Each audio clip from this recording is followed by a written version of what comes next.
There's obviously only one day in the quarterback competition that you guys have talked about, but what did you see on this one day between Marcus and Brian? I didn't see anything. I was running around like an idiot, to be honest with you. But, I thought, obviously, Marcus did a really nice job. I think there was a couple times both those guys forced the ball a little bit, but that's why you have days like this. It's interesting to see how they react. When you're behind, we obviously talk about all the time that you don't have to make it happen, you have to let it happen. So I think it'll be a good learning lesson for both those guys. It was great that we could get them on a big stage, and play in front of a crowd and kind of see what that atmosphere was really like. So, but I think just standing there as a spectator and what I thought Marcus had a really good day.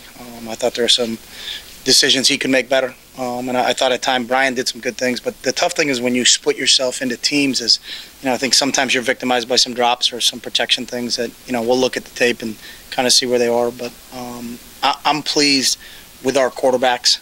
And I think, obviously lost a kid in Darren, who was the all-time touchdown pass guy here. But it's not a position that I'm worried about whether it's Brian or Marcus next year. Where I'm confident in both those guys, and we got to go play in a game. So, would it be safe to say that you would reiterate again that people shouldn't make too much out of one day? People can do whatever they want, Aaron. Just we don't have to do whatever we want. Right.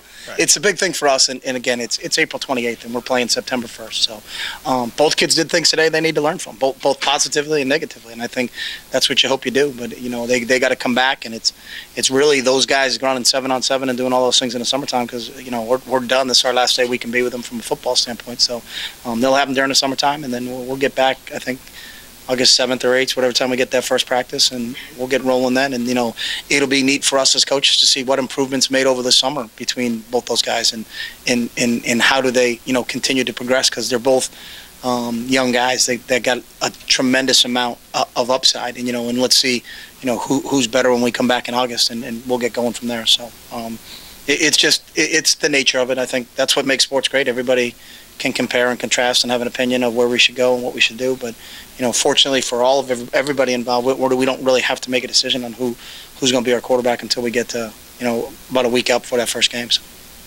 Like between high school and then redshirting last year, Marcus has only had like one competitive season on the field out of the last 4. Besides everything you do in practice and the situations you put him in, is there something about him inherently that, the lights go on a day like today and he's able to handle it like he played every game last year? And no, I don't know. I mean, it's the first time I've seen the lights go on with people in the stands with the kids. So you're happy about that. But, yeah, he's never been he's got that Hawaiian Islands just laid back, cool breeze kind of attitude. And it helps him. But there are some guys where that's the way they act all the time, no matter what they do. But he's got, the one thing about him is when he puts it into gear, like he did on that long run, he may be thinking like a laid-back guy, but he can run a lot faster than a laid-back guy, I'll tell you that. So. Chip, a lot of first-time players today. Eric Armstead, a lot of people thoughts on him. Were you able to focus on him at all? I didn't get a chance to really focus on Eric too much. I know in the course of the body of work that we've seen him through the spring is there's not a drop-off. Usually when you get a young kid in there, you're like, oh, my God, we're running the ball to the left. Well, it's the young kid playing defensive end over there, and that's the reason why. It's like he fits in, with Taylor and Isaac and some of those guys, and he's big, he's physical, he can run. You've been really, really happy about how mature he is, and just coming here, and he's literally he hasn't been on campus more than a month now. I think he got here on April 2nd, and we're on the 28th. So been impressed with him through the totality of the spring, but really didn't focus individually on him today. So, Chip, obviously Marcus had better stats, and his team put up more points than Brian's team did. How much did that have to do with the players that were around Marcus and the players that were around Brian? I don't know until I see the film, to be honest with you, Jake. I've talked to the guys who drafted. I'll go and see how they did in the draft. I think Coach Aliotti's team, again, just, the savvy draft veterans, Coach Wood and Coach Al. So, but you really don't know until you see the film. I know there are times when you look at Brian, he's got the ball right on a guy, but he drops it. And is that the quarterback's fault or is that the receiver's fault? But we'll grade them through the spring on the totality of what they did all 15 practices. So we won't put a whole lot more on what this is. Obviously, this is a different situation because it's more of a game atmosphere, but, it won't be the end all in our decision. When we come back to next fall and, one kid's doing this, but you go, hey, way back on April 28th, this guy was the better player on that day. So. You got a long off season ahead of you now. Could you break down the areas that you feel your team needs to work on?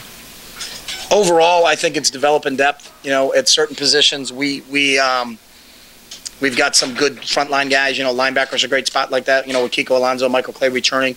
But really, who are those guys that are going to be in the rotation? Because our guys don't play every snap on the defensive side of the ball.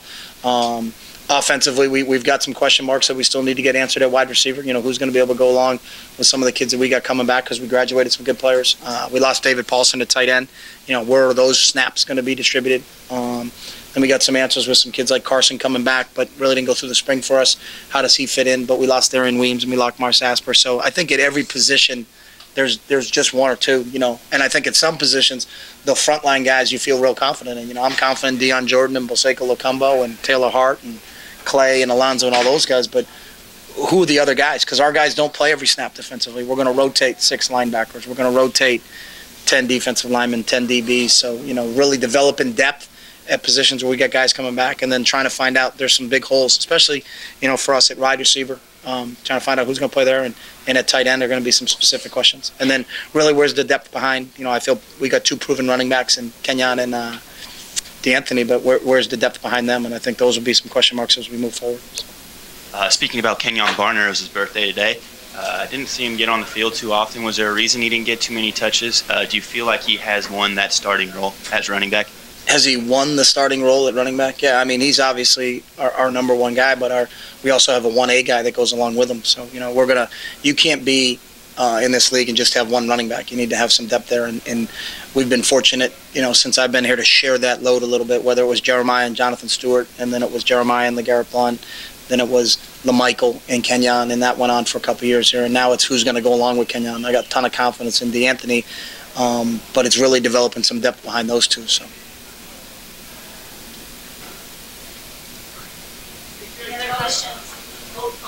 Yeah, Chip, just overall, what are your impressions of the spring game, and how did you think the team looked as a whole during this game? My impressions were, number one, I thought our crowd was awesome. And I've always felt that the spring game should stand for something. For us, it's our 15th practice opportunity, but I think the fact that the fans around here and the people of Eugene and the state of Oregon can come out and salute the troops the way they did. We can raise food for Lane County the way we did, and then also play a football game. It's a pretty neat thing. But in terms of where our team is and all those other things, I never make a quick rash decision. I'm going to watch tape, get an opportunity here to take a look at taking the what's the learning experiences we can get out of this. What are our teaching opportunities for some of these kids, and what was a good and what was a bad. So I mean, that was a great day. It was a great situation, and the emotion that you just felt in the locker room when we had all those people in there was pretty cool. So I would say it was a positive experience overall. So. Chip, the running stats between the quarterbacks I think are going to really stand out today. I know you said you guys need to look at the tape, and the fans can think whatever they want, but for the quarterbacks running, since they can't be tackled, is that even more important to watch the tape and break that down and not make conclusions? No, they can't get hit. So running stats in quarterbacks that's a, and if you look at Marcus's, I saw real quick, all of them came on one run. So, they both can take off and go. There's a couple times where the whistle blew and I see, Brian got frustrated, and he should be, because in a game he wouldn't have been tackled. A tap on the back isn't going to get him down. But, so I won't put a whole heck of a lot of stock in the running stats for quarterbacks in a game like this. So, yes. This is your third year in a third or fourth, fifth year of spring ball. Yeah. You compare this team favorably, unfavorably. Are they about the same, or are they ahead of teams in the past? Are they behind? Where are they at?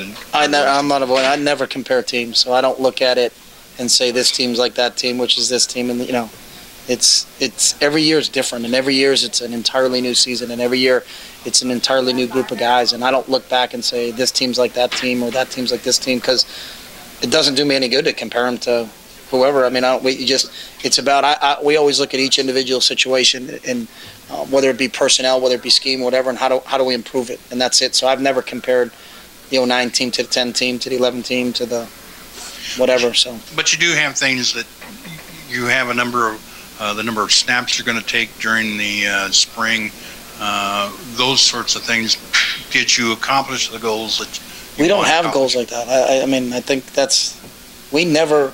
There's nothing that we've ever talked about, like how many snaps do we get, how many this do we have, how many that do we have. That's never been our vision or what we do. So I don't have that information. So I would never look and say, hey, last year at this time we did this year at this time we did that. That's not how we've ever compared it. So overall, there's no way for you to look back and say, well, we're right about where we want to be. No, we don't. I guess my question, it's a philosophical question. There's not where we want to be. I want to get better every day. So in football, you never arrive. Like, how does Marcus Mariota get better? How does Josh Huff get better? How does Kenyon Barner get better? But there's not a day where it's like, hey, Kenyon, great job. You know what? Get up tomorrow and start working, son, because you got to keep working. And that's what this all is. And you look at Peyton Manning, I've never seen, and I marvel at him, and he's won 4 MVPs, and there's not a harder working guy out there, because in this sport or in everything, you never arrive. Just like we left the Rose Bowl, and I'm thinking about where we're going recruiting and how do we get better. And that's what it's all about. When we don't take time to pat ourselves on the back and say we've arrived and we've accomplished goals. Our goals is to every single day is there constant improvement, and from an individual basis to a group basis, and as we continue to go. So I think it's more of a philosophical question, and I've never looked at things like that. So we're not a compare and a contrast operation, because at the end of the day, it really don't mean anything. We won the Rose Bowl last year. That's great. What did you do today? That's what life has turned into, and that's what it is for us. So we don't look at it from that, just through those visions. So I can't say and compare this team to that team to whatever. So I just never have had that philosophy. So.